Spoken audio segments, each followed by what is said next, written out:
Shalom. Selamat malam Bapak Ibu Saudara yang dikasihi oleh Tuhan.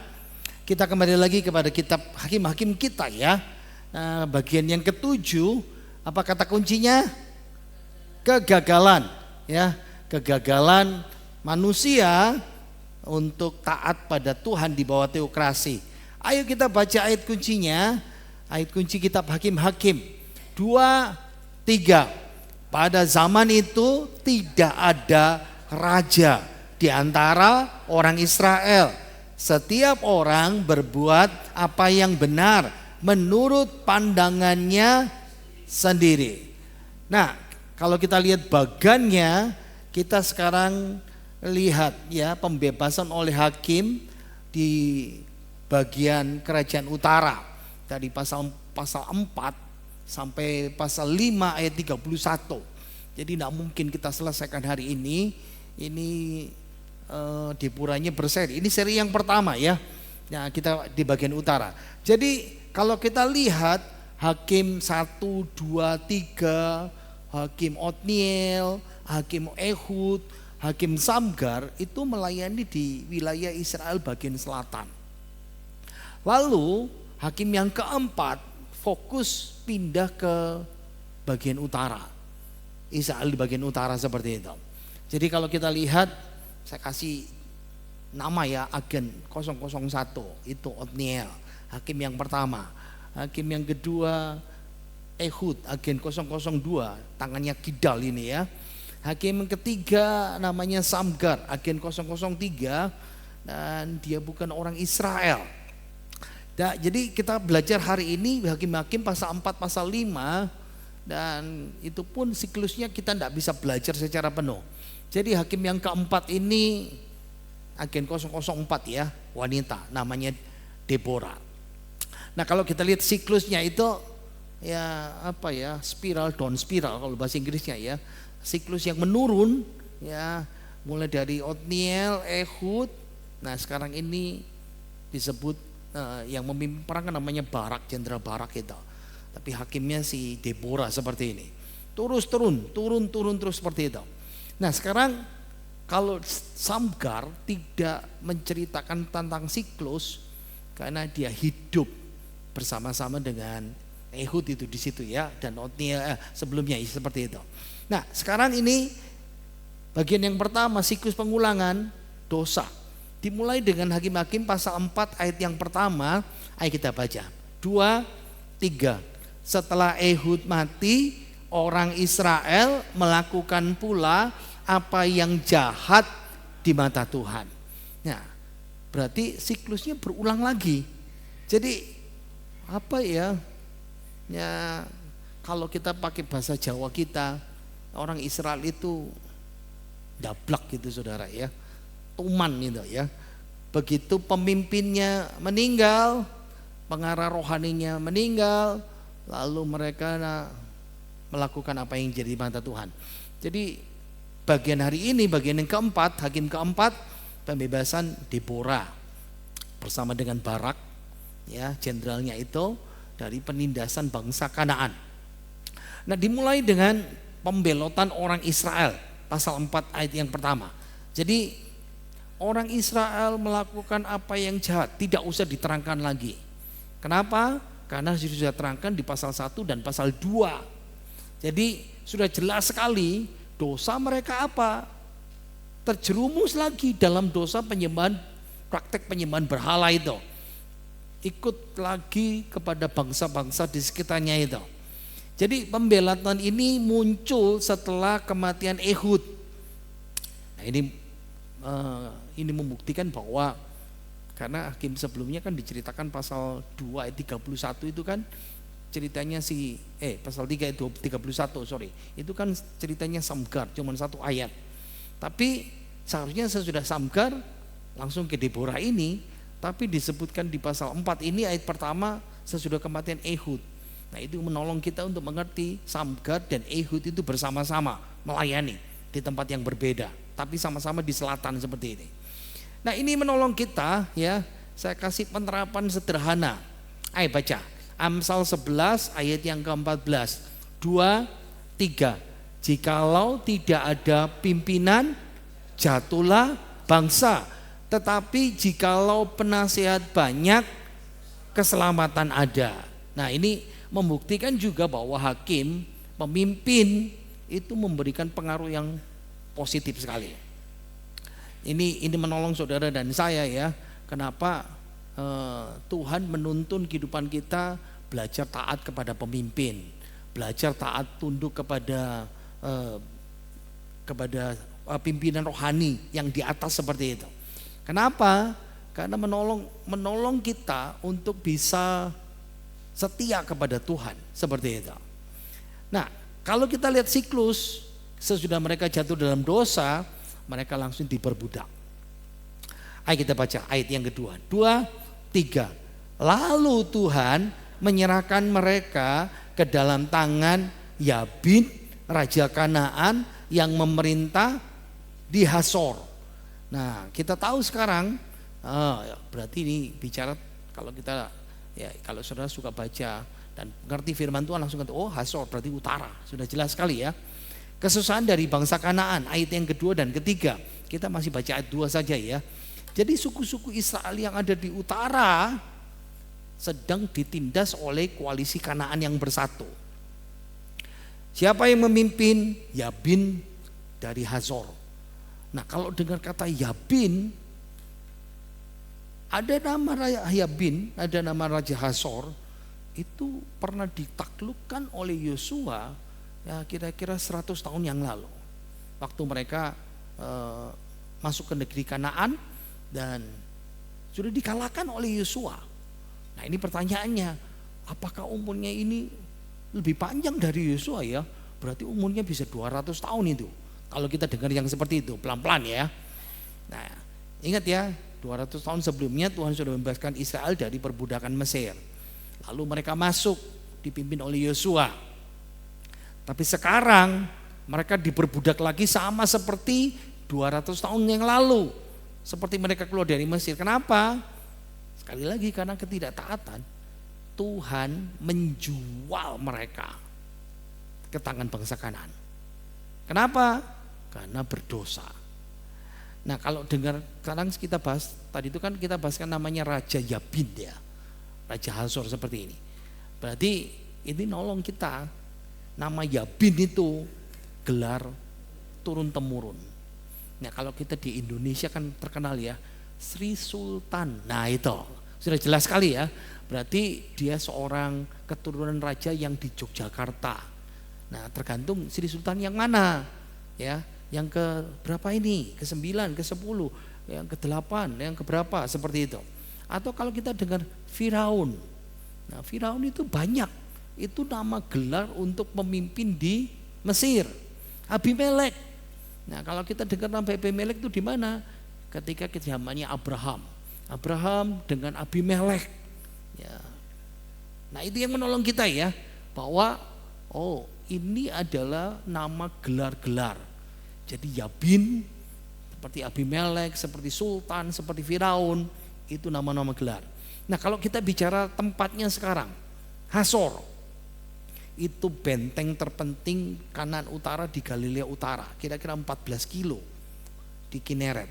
Nah, kalau lihat petanya, nah ini Hazor yang ada di utara di Galilea. Nah, ini tempat ini sekarang namanya dataran tinggi Golan. Jadi kalau saudara mau tahu Golan, sekarang saya kasih update sekarang ini ya. Jadi Israel kan perang lawan teroris Hamas ya di jalur Gaza.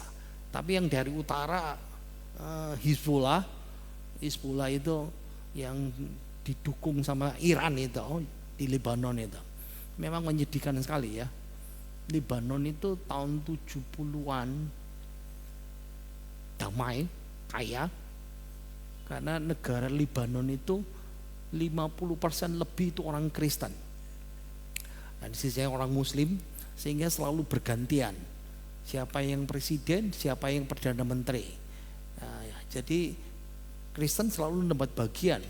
Tapi mulai dari tahun sebetulnya cikal bakalnya tahun 75, 80, 90-an mulai masuk itu Dan sekarang sisa tinggal 30% orang-orang Kristen di situ. Lari semuanya. Apalagi yang bagian selatan ini yang direbut sama Hizbullah itu, tempatnya Lebanon itu banyak orang Kristen di sana seperti itu. Ayo kita balik lagi firman Tuhan ya. Jadi kalau kita lihat Hazor ini pernah saya keluarkan. Kalau saudara bapak ibu masih ingat ya, ini yang pernah kita belajari pentingnya Hazor waktu awal kitab Yosua ya, sebagai jalur penghubung. Nah, saudara lihat ya, yang ke selatan itu ke Afrika, nah ini dari Asia ke Afrika, lalu ke Eropa. Nah, kita lihat gambar ini. Ini reruntuhan pilar-pilar yang di sana. Kita balik ke firman Tuhan. Kita baca ayat 2b dan 3b. 2, 3. Raja Kanaan yang memerintah di Hazor, panglima tentaranya ialah Sisera yang diam di Haroset Hagoyim. Sebab Sisera mempunyai 900 kereta besi. Dan 20 tahun lamanya ia menindas orang Israel dengan keras. Nah, apa yang ditindas? Yang pertama itu pasti pertanian. Kalau kita membaca kisah sesudahnya, berarti ditindas 20 tahun. Berarti biasanya penjajah ini membiarkan orang Israel disuruh kerja keras, suruh nanam ya, memelihara. Kalau sudah musim panen, mereka datang ambil panenannya itu. Jadi itu yang dirampas, ternak-ternak mereka dirampas. Berikutnya apa lagi? Kalau kita bilang sekarang ini jalur transportasi dan perdagangan. Jadi mereka yang menguasai ini seperti premanisasi di beberapa tempat di Indonesia, lewat harus bayar.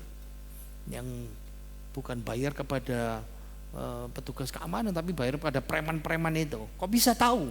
Ingat catatan pasal 5 sesudahnya yang kita bahas kemarin ya.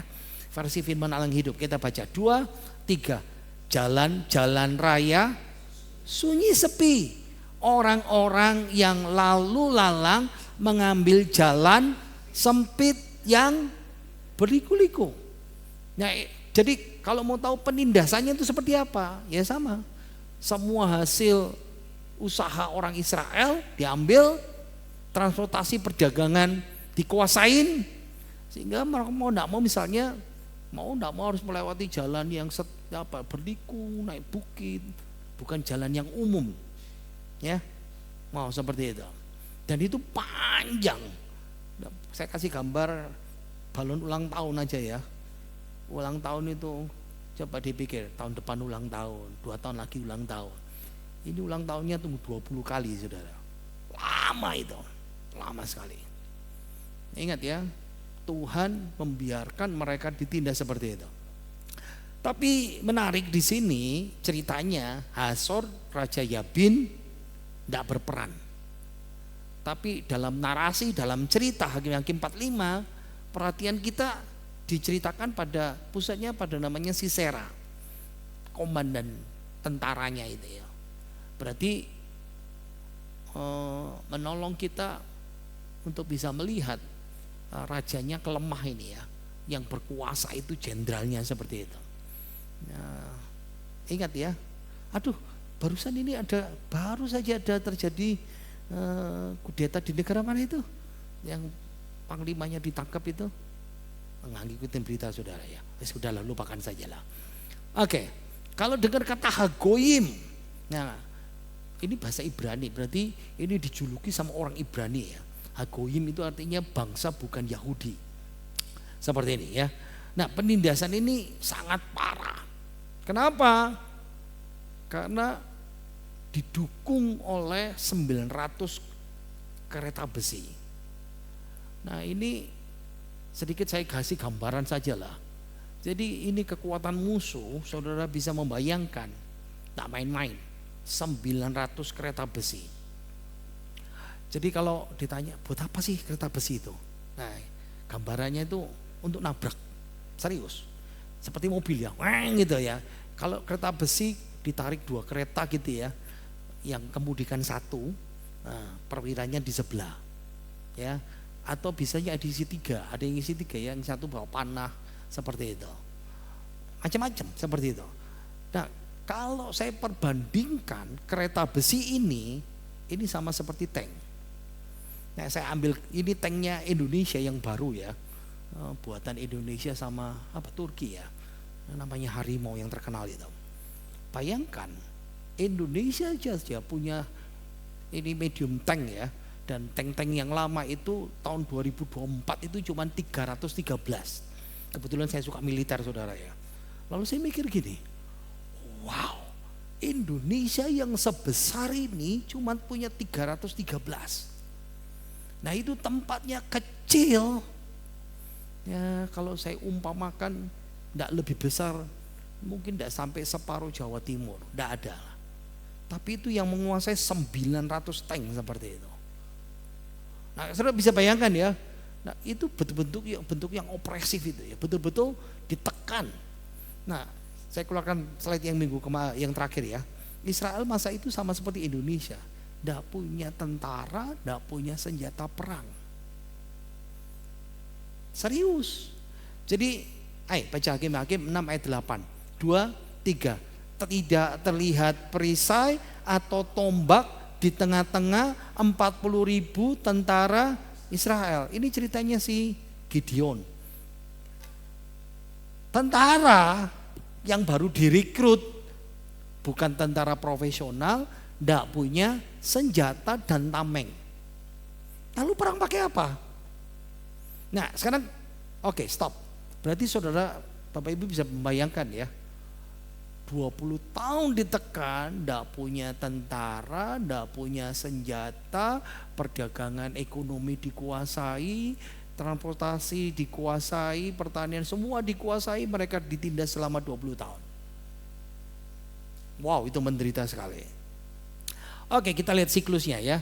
Sesudah berdosa, diperbudak, lalu permohonan. Biasa seperti kita ya.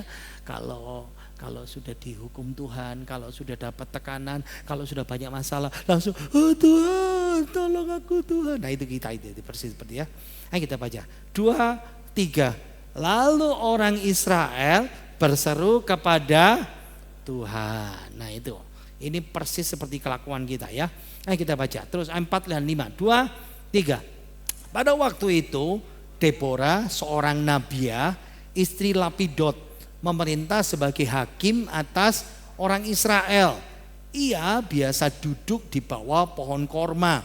Deborah antara Rama dan Betel di pegunungan Efraim.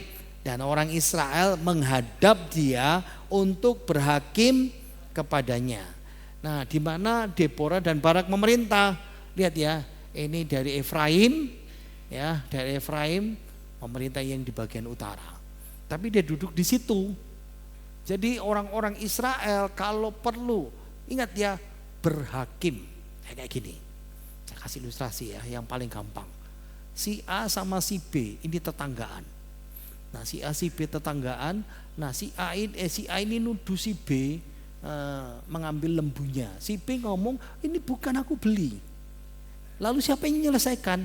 Ya mesti ke hakim. Itu idenya di situ ya.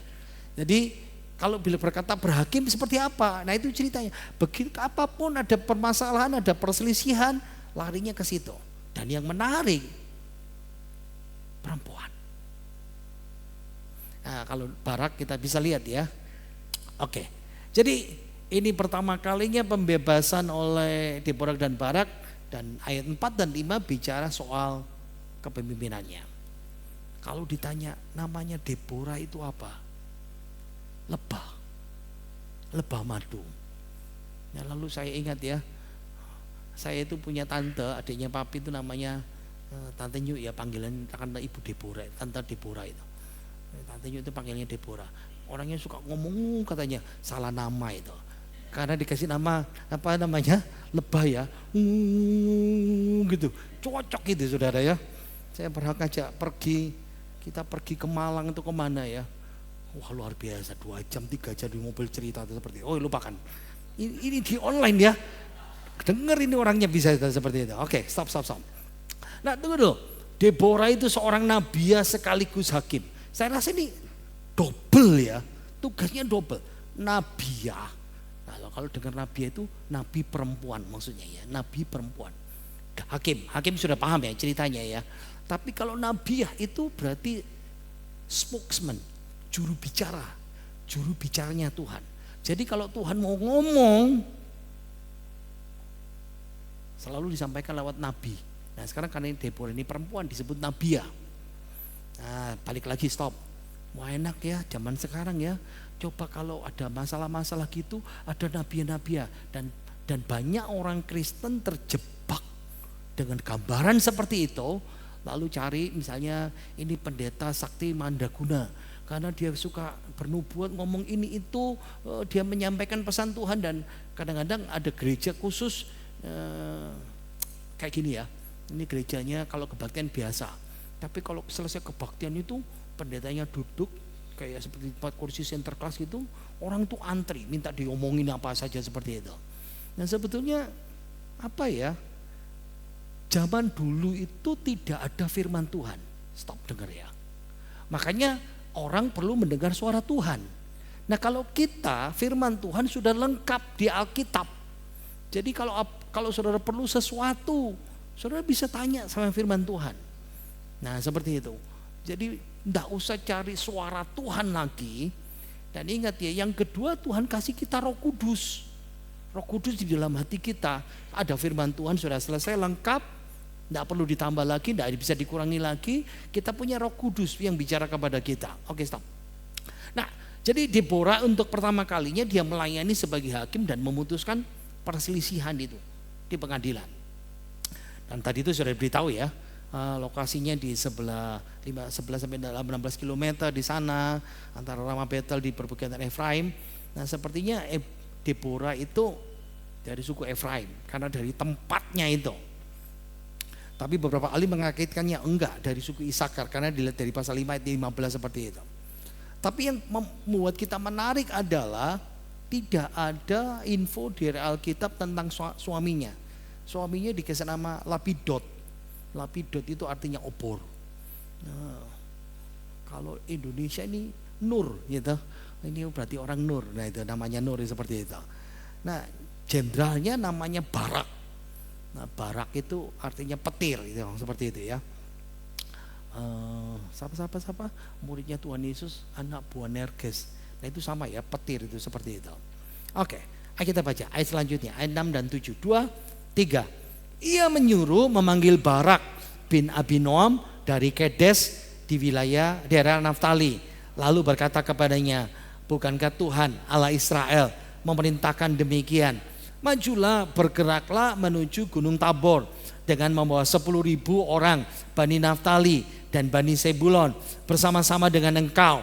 Dan aku akan menggerakkan Sisera, panglima tentara Yabin dengan kereta-keretanya dan pasukan-pasukannya menuju engkau ke sungai Kishon, dan aku akan menyerahkan dia ke dalam tanganmu. Jadi Barak nggak muncul. Dari sini kita tahu setelah Deborah sudah lama ya jadi nabiah, Deborah sudah lama jadi hakim, dan sekarang Deborah menugaskan pertama kali dia panggil Barak dari kota namanya Kedes di Naftali. Ya, kalau ini kota ini berarti kota perlindungan ya, kota perlindungan. Setidak-tidaknya ada kemungkinan rohaninya lebih baik. Nah, ada 6 kota perlindungan. Nah, yang di kota perlindungan itu orang Lewi, dan orang Lewi itu memang beberapa gagal mengajar, tapi ada kemungkinan ada yang masih mengajar. Jadi ada kemungkinan rohaninya cukup baik seperti itu. Tapi ingat ya, tidak ada tentara Israel. Jadi ini betul-betul dipanggil, mungkin ada bakat-bakat khusus tersendiri seperti itu. Deborah walaupun wanita, dia berbicara sebagai nabi ya, spokesman ya, juru bicara, lalu memerintahkan Barak. Nah, agak sulit pada masa itu, apalagi masa sekarang ya. Perempuan memimpin, perempuan memerintah. Lalu menyuruh Barak mengumpulkan 10.000 pria, laki-laki jadi tentara. Ya, lalu pergi ke Gunung Tabor. Pahami ya, jarang sekali pada masa itu ada perempuan yang memimpin rohani dan memimpin perang itu. Sulit sekali itu. Kalau bicara Gunung Tabor itu bentuknya kayak kerucut itu. Betul, serius itu. Setinggi 1.300 kaki. Satu kaki kan 300 meter ya. Satu kaki kan 300 meter seperti itu. Berlokasi strategis ya. Di persimpangan Naftali, Zebulon, Isakar. Nah di situ. Kalau kita lihat Gunung Tabor sekarang, nah seperti ini Gunung Tabor. Saya pernah keluarkan, sombong-sombong dikit lah. Nah ini tuh Gunung Tabor itu, yang saya kasih gini dah.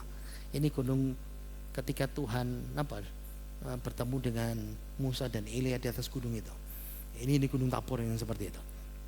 Nah Gunung Tabor itu relatif aman ya. Nah kenapa? Karena kereta kuda kan tidak bisa naik seperti itu. Kereta besi lagi. Ya, makanya orang Israel suruh dari sana lalu meluncur turun. Ingat ya, orang Israel imannya lemah, perlu dikasih pesan yang jelas. Jadi pesannya untuk Barak, Tuhan itu berdaulat, Tuhan yang pegang kendali atas pertempuran. Bilang terus terang ya, Sisera digerakkan untuk pergi ngepung, tapi Tuhan ngomong dia diserahkan ke dalam tanganmu. Tunggu dulu, kalau saudara dengar kata firman Tuhan, nabi yang ngomong jelas, terbukti integritasnya, ini firman Tuhan. Saya tanya, saudara percaya? Bel. Saudara dengar firman Tuhan saja, amin, tapi tidak dilakukan, betul ya? Itu manusia itu. Tapi sama persis apa kata Barak ayat 8 dan 9. 2, 3. Jawab Barak kepada Deborah, jika engkau turut maju, aku pun maju. Tetapi jika engkau tidak turut maju, aku pun tidak maju. Kata Deborah, baik, aku turut. Hanya engkau tidak akan mendapat kehormatan dalam perjalanan yang engkau lakukan ini. Sebab Tuhan akan menyerahkan Sisera ke dalam tangan seorang perempuan. Lalu Deborah bangun berdiri dan pergi bersama-sama dengan Barak ke Kedes. Wow. Dari sini kita bisa lihat ya, terlepas dari kesediaannya mau, terlepas dari motivasinya, tapi Barak imannya, jawabannya bersyarat. Kalau kamu mau, aku mau. Tapi kalau kamu tidak maju, aku tidak maju. Ini contoh yang baik enggak? Halo? Enggak, tapi lucu. Di perjanjian baru, nama Barak itu pahlawan iman. Kenapa? Ini orang punya kelemahan loh saudara. Wow. Jadi sekarang buka mata kita lebar-lebar. Ya. Lihat kanan kiri saudara. Itu orang-orang yang punya banyak kelemahan. Apalagi bojo dewe. Aku ngerti lele-lele. Wes, lele aku ngerti kabeh. Betul ya? Kalau lihat itu sobat saudara, sahabat saudara, kita tahu sampai jeroan-jeroannya modalnya kayak apa orang itu. Tindakannya, keputusannya, keraguannya. Tapi bilang, dia pahlawan iman. Amin.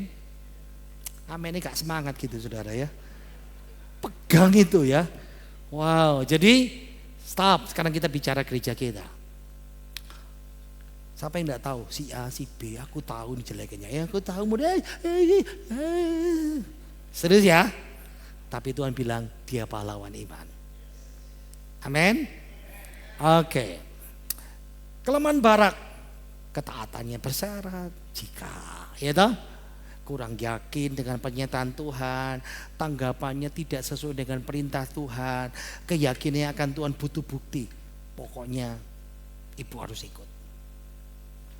Bayangkan ini perempuan itu saudara ya.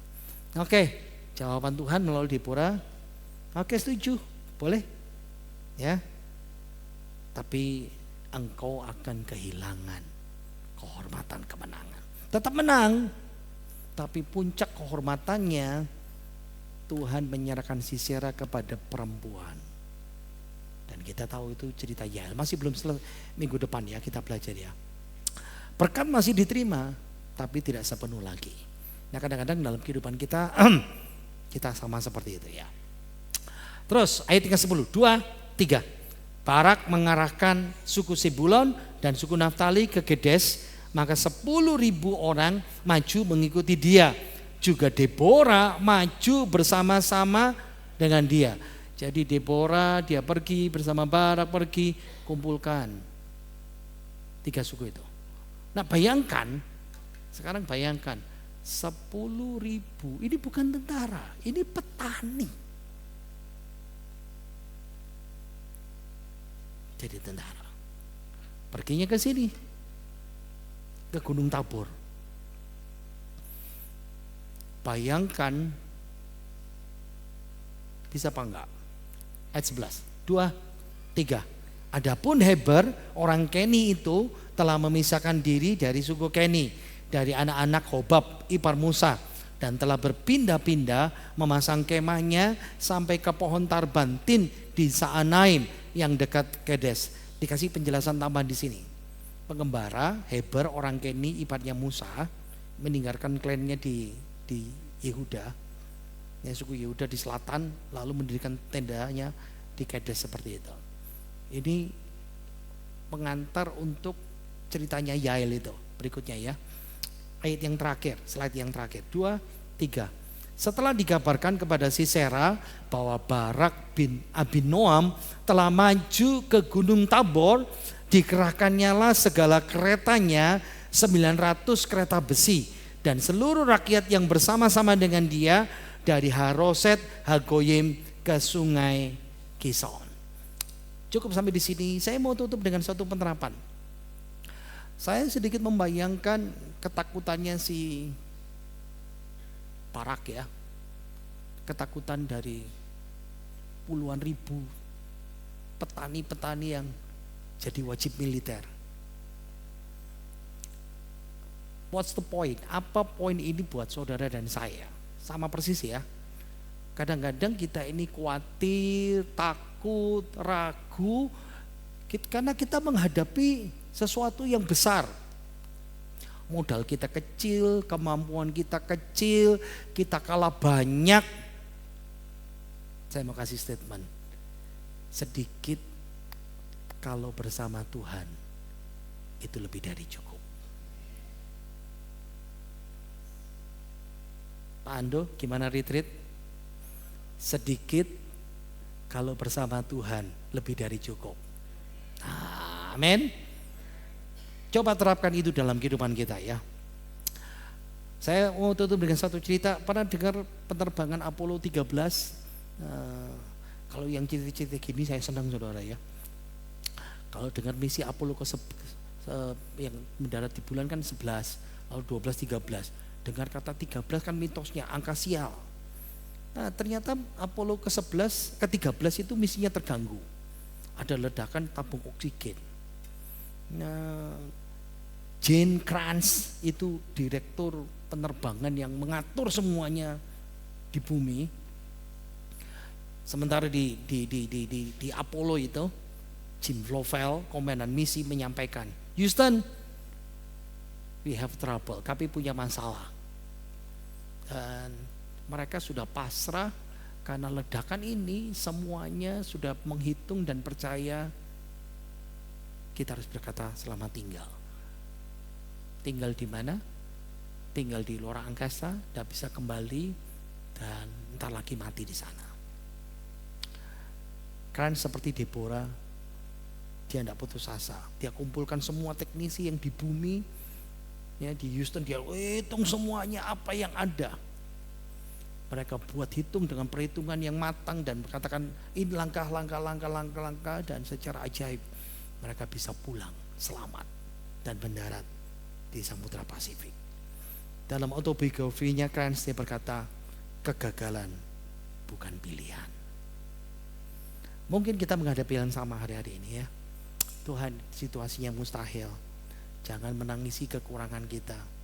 Percayai sedikit bersama Tuhan lebih dari cukup.